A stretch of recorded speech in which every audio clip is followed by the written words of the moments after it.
Magandang araw!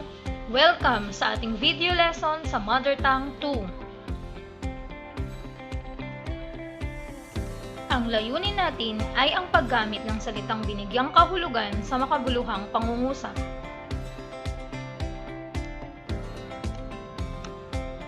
Bago tayo makabuo ng isang pangungusap, makakatulong ang pagbibigay ng kasing kahulugan ng salita upang maunawaan ng husto ang diwa nito.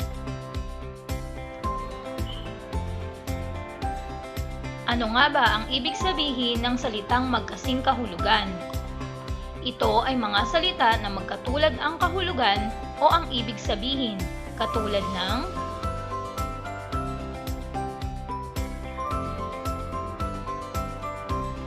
mabagal at makupad.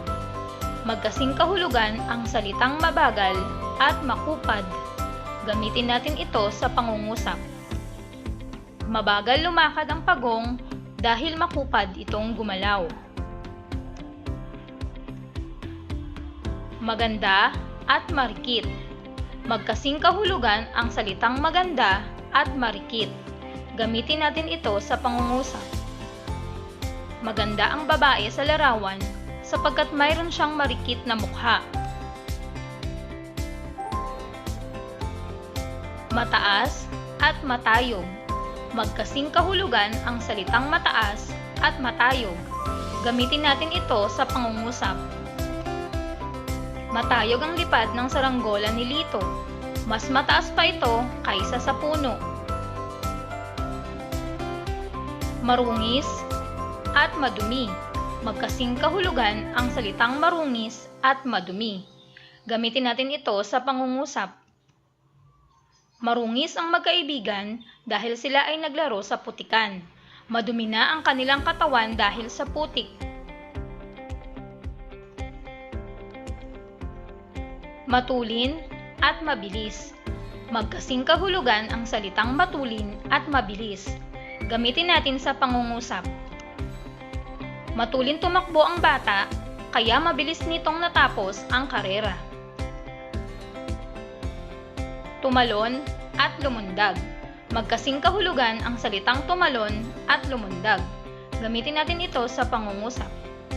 Masayang tumalon ang bata sa trampolin. Siya ay lumundag sa tuwa. Sagutan naman natin ito. Hanapin sa hanay B ang kasing kahulugan ng salita na nasa hanay A. Piliin ang letra ng tamang sagot. Una, bisita. Ano ang kasing kahulugan ng salitang bisita? A. Pangkat, B. Panauhin, C. Banyaga, D. Kalahok, E. Alay. Tama. Ang sagot ay letter B. Panauhin. Ang kasing kahulugan ng salitang bisita ay panauhin. Sunod, ang salitang grupo. Ano ang kasing kahulugan ng salitang grupo? A. Pangkat, B. Panauhin, C. Banyaga, D. Kalahok, E. Alay. Mahusay. Letter A. Pangkat. Ang kasing kahulugan ng salitang grupo ay pangkat. Ikatlo, handog. Ano ang kasing kahulugan ng salitang handog? A. Pangkat, B. Panauhin, C. Banyaga, D. Kalahok, E. Alay. Magaling. Letter E. Alay. Ang kasing kahulugan ng salitang handog ay alay. Sunod, kasali. Ano ang kasing kahulugan ng salitang kasali? Pangkat, B. Panauhin, C. Banyaga, D. Kalahok, E. Alay. Tama, letter D. Kalahok. Ang kasing kahulugan ng salitang kasali ay kalahok. At ang panghuli naman, dayuhan. Ano ang kasing kahulugan ng salitang dayuhan? A. Pangkat, B. Panauhin, C. Banyaga, D. Kalahok, E. Alay. Mahusay, letter C. Banyaga. Ang kasing kahulugan ng salitang dayuhan ay banyaga. Tandaan, magagamit natin ang pagbibigay ng kahulugan ng salita sa pagbuo ng pangungusap upang higit na maunawaan ang diwa nito. Ngayon naman, sagutan mo ito sa yellow pad. Pumili sa kahon sa ibaba ng wastong pares ng salita na magkasing kahulugan upang mabuo ang diwa ng pangungusap. Bibigyan kita ng sapat na oras para sagutin ang mga ito.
Dumako naman tayo sa ating kasunduan. Isaisip o tandaan ang mga salitang magkasing kahulugan na ating pinag-aralan ngayong araw. Huwag nating kalimutan, gawain sa learning packet. Sagutan ang mga gawain sa Aralin 6 ng iyong MTB module. Umaasa ako na may natutunan ka sa ating aralin. Maraming salamat. Hanggang sa muli!